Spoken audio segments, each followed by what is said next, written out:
Hello students, S6 online classes में आपका हार्दिक स्वागत है।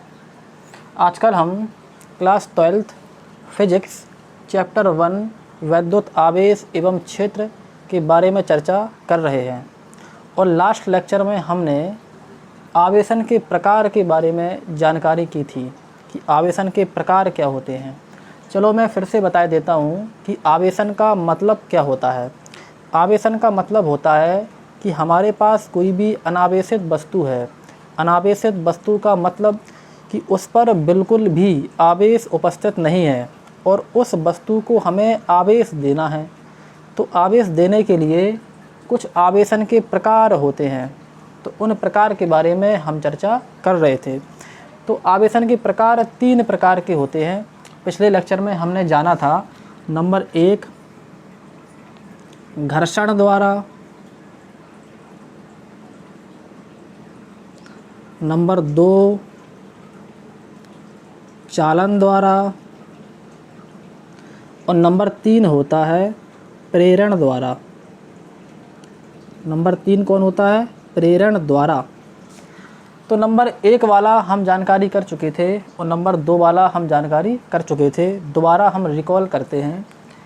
घर्षण द्वारा जो आवेशन की प्रक्रिया होती है उसमें 2 वस्तुओं को रगड़कर आवेशित किया जाता है, ठीक। और नंबर 2 चालन द्वारा आवेशन की जो प्रक्रिया होती है उसमें एक जो है अनावेशित वस्तु को दूसरी आवेशित वस्तु के द्वारा आवेशित किया जाता है। मतलब एक हमारे पास अनावेशित वस्तु होती है और एक हमारे पास आवेशित वस्तु होती है।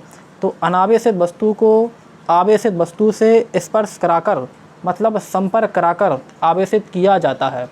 तो दूसरी विधि में उनको स्पर्श कराकर आवेशित किया जाता है। नंबर 3 हमारी विधि आती है जो हमें आज पढ़नी है, प्रेरण द्वारा। प्रेरण द्वारा हम किसी अनावेशित वस्तु को कैसे आवेशित कर सकते हैं। तो प्रेरण विधि में हमें 2 वस्तुओं को स्पर्श नहीं कराना होता है। चालन विधि में हमें 2 वस्तुओं को स्पर्श कराना होता है।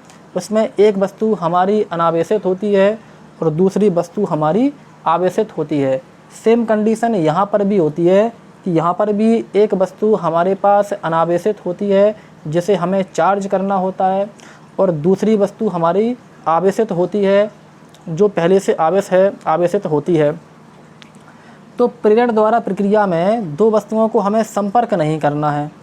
चालन की प्रक्रिया में हमें 2 वस्तुओं को संपर्क करना होता है, लेकिन प्रेरण की प्रक्रिया में हमें दोनों वस्तुओं को बिना संपर्क किए हुए, बिना स्पर्श किए हुए आवेशित करना है। चलो समझते हैं कि पूरी प्रक्रिया क्या होती है, ध्यानपूर्वक समझें। तो थोड़ा सा पहले हम इसमें लिख लेंगे, आप लोग हेडिंग डालेंगे प्रेरण द्वारा आवेशन। नंबर 3 प्रेरण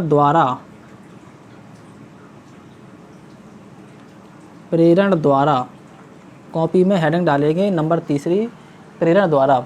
इसमें लिखेंगे इस प्रक्रिया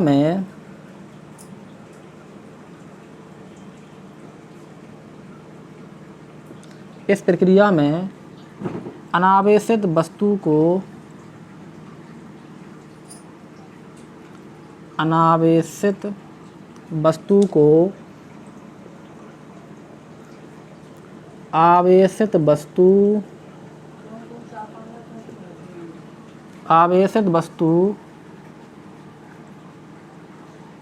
आवेशित वस्तु से बिना स्पर्श कराए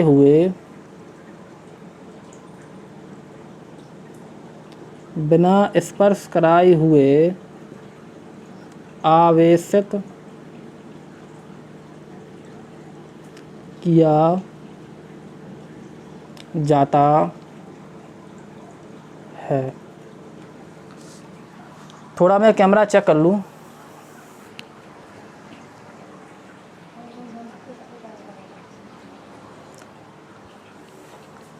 इस प्रक्रिया में क्या होता है कि इस प्रक्रिया में एक हमारी अनावेशित वस्तु होती है। कौन वस्तु होती है? अनावेशित वस्तु। और एक हमारे पास आवेशित वस्तु होती है। लेकिन दोनों ही वस्तुओं को हमें बिना स्पर्श कराए हुए आवेशित करना है, मतलब उन्हें टच नहीं कराना है और उन्हें हमें आवेशित करना है। चलो देखते हैं कैसे होती है। तो यह प्रक्रिया कुछ चरणों में होती है। कुछ चरणों का मतलब होता है कि कुछ स्टेप में फॉलो होती है। तो उन स्टेप्स को हम समझते हैं। तो स्टेप नंबर फर्स्ट आता है कि स्टेप नंबर फर्स्ट में हमें एक अनावेशित वस्तु ले लेनी है और एक हमें आवेशित वस्तु ले लेनी है। कैसे कि एक हमें अनावेशित वस्तु लेनी है, ये ले ली हमने अनावेशित वस्तु। अनावेशित वस्तु में जितने प्लस आवेश होते हैं उतने ही माइनस आवेश होते हैं, हम अच्छी तरह से जानते हैं। ठीक, तो ये हो गई हमारी अनावेशित वस्तु। इसे हमें एक वैद्युत रोधी स्टैंड पर रख देना है। एक वैद्युत रोधी स्टैंड पर रख देना है। ये क्या है हमारा? ये है हमारा वैद्युत रोधी स्टैंड। वैद्युत रोधी स्टैंड क्या होता है? वैद्युत रोधी स्टैंड एक ऐसा स्टैंड होता है जिसमें आवेश प्रवाहित नहीं होता है, आवेश बिल्कुल भी उसमें गमन नहीं करता है। ठीक, तो हमें एक वैद्युत रोधी स्टैंड पर एक हमें अनावेशित वस्तु को रख देना है। वैद्युत रोधी स्टैंड पर क्यों रखा जाता है? इसलिए रखा जाता है क्योंकि वस्तु का जो आवेश है वो क्षरण ना हो पाए। जब हम इस वस्तु को आवेशित कर देंगे तो आवेशित होने के बाद अगर हम यहाँ पर वैद्युत रोधी स्टैंड नहीं लगाएंगे तो इस पर जो आवेश आएगा उसका क्षरण होने लगेगा। क्षरण का मतलब होता है कि वह आवेश फैलने लगेगा। तो उस आवेश को फैलने से बचाने के लिए एक वैद्युत रोधी स्टैंड पर इसे रख दिया जाता है, जिससे इस आवेश का जो वस्तु में आवेश आएगा बाद में उसका क्षरण नहीं हो पाएगा। ठीक और एक हम आवेशित वस्तु लेते हैं। तो आवेशित वस्तु में हमने एक आवेशित छड़ ले ली। क्या ले ली हमने? एक आवेशित हमने छड़ ले ली। आवेशित छड़ का मतलब हो सकता है कि हमने कोई लोहे की छड़ ले ली हो, लेकिन वो कैसी है? आवेशित है। आवेशित का मतलब कि उस पर चार्ज फैला हुआ है। तो हमने मान लिया है कि इस छड़ पर धन चार्ज फैला हुआ है, मतलब प्लस चार्ज फैला हुआ है। आप माइनस आवेश वाली छड़ भी ले सकते हैं, प्लस आवेश वाली छड़ भी ले सकते हैं, कोई दिक्कत नहीं है। ठीक, तो एक हमने आवेशित वस्तु ले ली, ये रही हमारी आवेशित वस्तु जिस पर प्लस आवेश फैला हुआ है। और दूसरी हमने अनावेशित वस्तु ले ली जिस पर हमारा कोई भी आवेश नहीं है, जितना हमारे प्लस वाली संख्या है जितनी हमारी माइनस वाली संख्या है। ठीक, तो पहले स्टेप में हमें ओनली इतना ही करना है कि एक हमें अनावेशित वस्तु लेनी है, ये रही हमारी अनावेशित वस्तु, और ये रही हमारी आवेशित वस्तु। ठीक, तो अब सेकंड स्टेप में क्या होता है कि जैसे ही हम अनावेशित वस्तु और आवेशित वस्तु को पास में लाते हैं तो यहाँ पर एक आकर्षण की प्रक्रिया होने लगती है। आकर्षण की प्रक्रिया कैसे? हम देख रहे हैं कि ये वाली जो छड़ है इस पर धनावेश फैला हुआ है। कौन सा आवेश? धनावेश। और जो हमारी अनावेशित वस्तु है इस पर धनावेश भी है और इस पर ऋणावेश भी है। तो जैसे हम इन्हें पास में लाते हैं, हमें पास में लाना है, स्पर्श नहीं कराना है। तो जैसे ही हम इन दोनों को पास में लाते हैं तो ये वाला जो ऋण चार्ज है, जो हमारा ऋणावेश है, वो धनावेश की ओर आकर्षित हो जाता है। आकर्षित क्यों हो जाता है? क्योंकि हमें पता है कि धन एक दूसरे को प्रतिकर्षित करते हैं, मतलब दूर भगाते हैं, और ऋण एक दूसरे को प्रतिकर्षित करते हैं, मतलब दूर भगाते हैं। लेकिन धन ऋण जैसे ही पास में आएंगे तो उनमें आकर्षण होने लगता है। आकर्षण मतलब वो एक दूसरे को अट्रैक्ट करने लगते हैं। इस प्रकार जैसे ही हम इन दोनों वस्तुओं को पास में लाएंगे तो ये वाला धन इस ऋण से करेगा कि भैया पास में आओ। क्यों पास में क्यों आओ? क्योंकि इन दोनों में अट्रैक्शन होगा। तो ये वाला ऋण जो है वो यहाँ से हटकर इस वाली सतह पर आ जाता है। ये वाला ऋण जो है वो हटकर कौन सी सतह पर आ जाता है? इस तरफ आ जाता है, और धन जो है उस तरफ पहुँच जाता है। कैसे? चलो देखते हैं अगले स्टेप में। ये रहा हमारा स्टेप नंबर 1, इसे आप ध्यान से देखें और कॉपी में नोट कर लें। अब हमारा स्टेप नंबर 2 आता है। ठीक,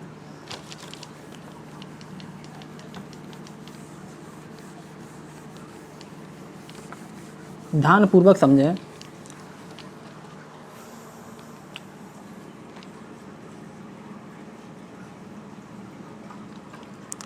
स्टेप नंबर 2 में क्या होता है कि एक हमारे पास धनावेशित छड़ थी।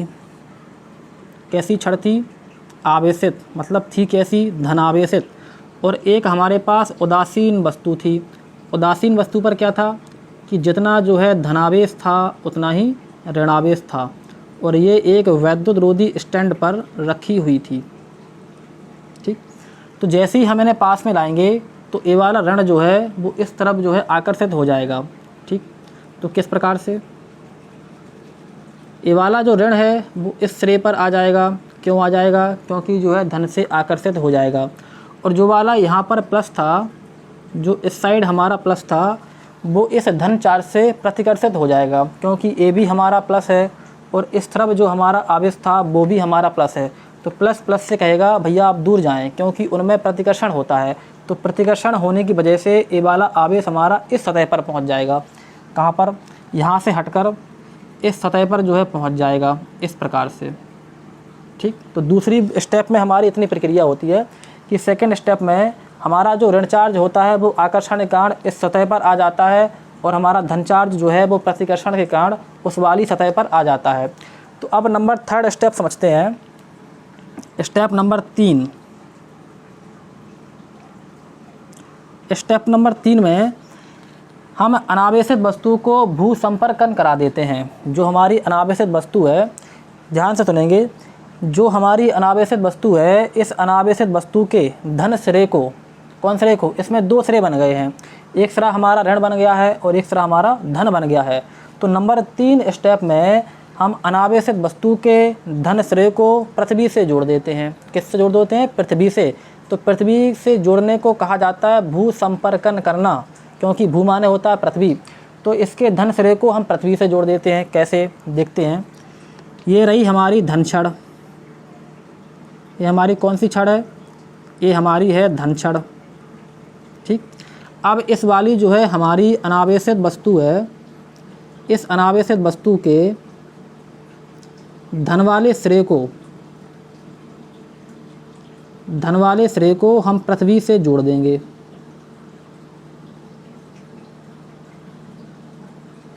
हमने किससे जोड़ दिया? हमने पृथ्वी से जोड़ दिया। तो ये हमारा पृथ्वी का संकेत होता है इस तरह से, पहले बड़ी लाइन, फिर उससे छोटी लाइन, फिर उससे छोटी लाइन, और सबसे बाद में सबसे छोटी लाइन। तो हमने इसके धन सिरे को किससे जोड़ दिया? पृथ्वी से जोड़ दिया।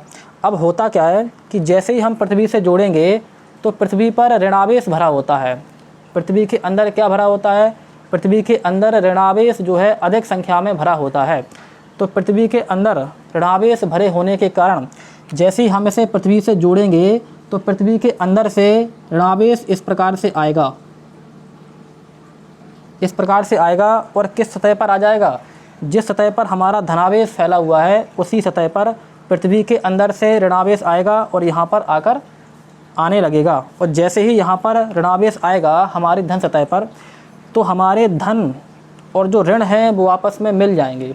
जो हमारे धन और जो पृथ्वी के अंदर से ऋण आया है वो आपस में मिल जाएंगे।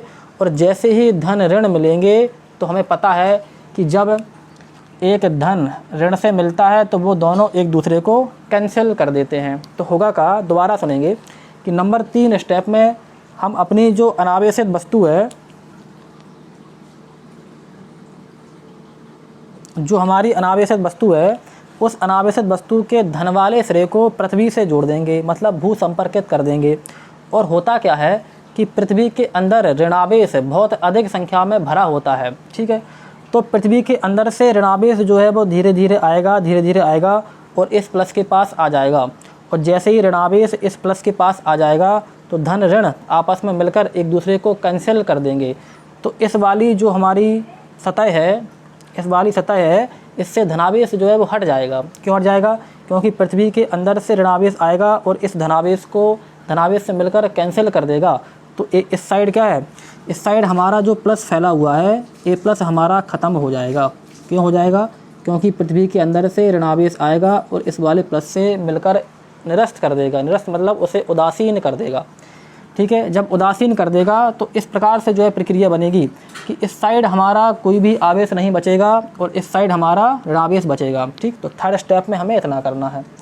ध्यानपूर्वक जो है वीडियो को दोबारा जो है देखें, आपको नंबर 3 स्टेप जो है अच्छी तरह क्लियर हो जाएगा। ठीक, आप समझते हैं चौथा स्टेप, ध्यान से समझें। मैंने बहुत धीमे धीमे समझाया है, आप दोबारा जो है वीडियो को देखें, अगर समझ में ना आया हो आपको पूरा समझ में आ जाएगा। अब इसके बाद हमारा आता है step number 4। Step number 4, step number 4 में हमें क्या करना है? स्टेप नंबर 4 में जो हमने अभी अनावेशित वस्तु के इस वाले सिरे को पृथ्वी से जोड़ा था, पहले हमें इसे हटा देना है। ध्यानपूर्वक सुने कि चौथे वाले स्टेप में पहले हमने जो पृथ्वी से इसे जोड़ा हुआ था इसे हम हटा देंगे, और बाद में हम इस आवेशित वस्तु जो हमने धनावेशित छड़ ली थी इसको हम बाद में इस अनावेशित वस्तु से दूर कर देंगे। थोड़ा सा लिख देता हूँ कि पहले हम इस स्टेप में पहले हम भूसंपर्कन हटाएंगे, पहले हम भूसंपर्कन हटाएंगे और बाद में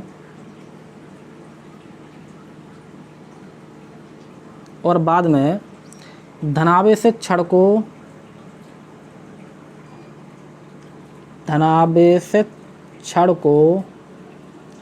दूर कर देंगे, और जैसे ही हम दूर करेंगे तो हमारी जो अनावेशित वस्तु है वो आवेशित हो जाएगी। कैसे? देखें कि पहले हम इस पृथ्वी को हटाएंगे, पहले हम किसे हटाएंगे? इस पृथ्वी को। तो ये रही हमारी अनावेशित वस्तु, इस पर इस साइड क्या है? माइनस आवेश है, रखी किस पर है? एक जो है वैद्युत रोधी स्टैंड पर रखी हुई है। ठीक है, तो पहले हम किसे हटाएंगे? पहले हम इस पृथ्वी को हटा दिया हमने। ठीक, ध्यानपूर्वक सुने, यहाँ पर पृथ्वी लगी हुई थी, पहले हमने पृथ्वी से इसका जो है संपर्कन हटा दिया। अब क्या है कि अब इसे जो है हम बाद में इसे हटा देंगे, इस धनावेशित छड़ को भी हटा देंगे। तो जैसे ही हम धनावेशित छड़ को इससे दूर ले जाएंगे, मान लो कि हमने जो है धनावेशित को हटा दिया। ठीक, तो जैसे ही हम धनावेशित छड़ को हटाएंगे तो इस पर क्या रहा? इस पर ओनली जो है माइनस आवेश बचा हुआ है। क्यों बचा हुआ है? दोबारा देखें कि पहले हमने इसे जो है पृथ्वी वाला जो हमने जोड़ा था, पृथ्वी वाला हमने हटा दिया, तो पृथ्वी वाला हटा दिया, और बाद में हमने इस छड़ को भी दूर कर दिया। जब इस छड़ को भी हमने दूर कर दिया तो इस वस्तु पर क्या बचा? इस वस्तु पर जो माइनस आवेश था वो अकेला बचेगा, और हमारी वस्तु कैसी हो जाएगी? हमारी वस्तु जो है ऋणावेशित हो जाएगी। ठीक, जो हमने अनावेशित वस्तु ली थी वो हमारी पहले अनावेशित थी, लेकिन अब कैसी हो गई? आवेशित हो गई, और आवेशित होने के साथ साथ उस पर कौन सा आवेश फैल गया है? उस पर ऋणावेश फैल गया है। कौन सा आवेश फैल गया है? ऋणावेश। तो यही होती है हमारी प्रेरण द्वारा आवेशन की। कैसे होता है? नंबर जो है तीसरा स्टेप दोबारा समझते हैं। नंबर तीसरे स्टेप में हम इसका जो ए वाला सिरा है उसे हम पृथ्वी से जोड़ देते हैं। ठीक, जैसे ही हम पृथ्वी से जोड़ेंगे तो पृथ्वी के अंदर ऋण चार्ज भरा होता है, वो ऋण चार्ज आएगा और इस धन चार्ज को कैंसिल कर देगा, तो कैंसिल हो जाएगा, तो ओनली हमारे पास ऋण चार्ज बचेगा। और चौथे स्टेप में पहले हम पृथ्वी को हटा देते हैं, और बाद में जो हमने धनावेशित छड़ ली हुई थी उसे भी हम हटा देते हैं। जैसे ही हम दोनों को हटाएंगे तो हम देखते हैं कि हमारी वस्तु पर ओनली ऋण चार्ज बचा हुआ है। क्या बचा हुआ है? ऋण चार्ज, और हमारी वस्तु कैसी हो जाती है? ऋणावेशित। ठीक है, तो हमें उम्मीद है कि आपको आज का लेक्चर बेहतर समझ में आएगा। वीडियो जो है थोड़ा सा लंबा हो जाता है, उसकी आप टेंशन ना लें, क्योंकि समझ में आना चाहिए। मैं कोई भी ऐसी गुंजाइश नहीं छोड़ता हूँ कि आपको कहीं डाउट रहे, इसीलिए वीडियो हो सकता है 5 मिनट लंबा हो जाए। ठीक, तो आज के लिए इतना ही। Thank you.